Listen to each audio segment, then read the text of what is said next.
నమస్తే and welcome to hit TV. 64 కళల్లో దొంగతనం ఒక కళ. రెండో వ్యక్తికి తెలియకుండా గుట్టు చప్పుడు కాకుండా దొరికిందంతా దోచుకొని పోతారు.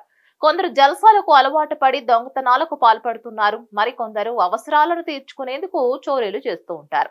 తాళాలు వేసిన ఇళ్లను టార్గెట్ చేసుకుని దొంగతనాలు చేస్తారు. తాజాగా తమిళనాడులో కూడా ఇంట్లో దొంగ చోరీకి పాల్పడ్డాడు. అయితే అతను మంచి దొంగలాగా ఉన్నాడు. ఇంట్లో ఒక లెటర్ కూడా వదిలిపెట్టి వెళ్ళాడు. క్షమించండి, మరో నెల రోజుల్లో తిరిగి ఇచ్చేస్తానంటూ పేర్కొన్నాడు. ప్రస్తుతం ఈ ఘటనకు సంబంధించిన వార్త నెట్టింట వైరల్ అవుతుంది.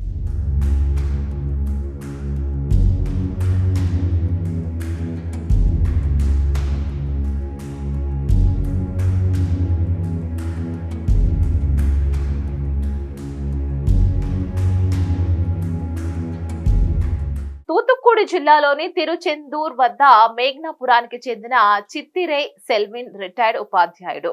ఈయనకు కుమారుడు, ముగ్గురు కుమార్తెలు కూడా ఉన్నారు. అందరికీ వివాహమై వేరే ఊళ్ళల్లో ఉంటున్నారు. అయితే జూన్ 17న భార్యతో కలిసి చెన్నైలో ఉంటున్న కుమార్తె ఇంటికి వెళ్లాడు సెల్విన్.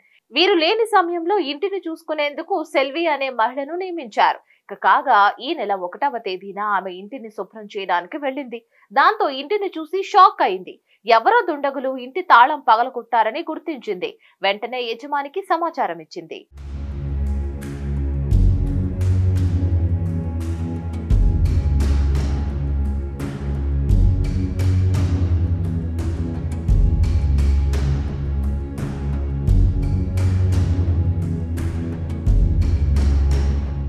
ఆ విషయం విన్న వెంటనే రిటైర్డ్ ఉపాధ్యాయుడు సెల్విన్ తన ఇంటికి తిరిగి వచ్చేశాడు. ఇంట్లో ఏ వస్తువులు చోరీకి గురయ్యాయి అనే విషయాన్ని గమనించాడు. బీరువాలో 60,000 నగదు, 1.5 సవర్ల బంగారు కమ్మలు, వెండి గొలుసులు చోరీకి గురైనట్లు గుర్తించాడు.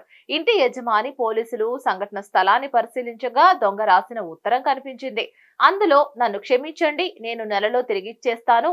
ఇంట్లో మా అమ్మకు ఆరోగ్యం బాగాలేదు, నా లవర్ పుట్టినరోజు ఉంది, అందుకే దొంగతనం చేస్తానని రాసి ఉంది.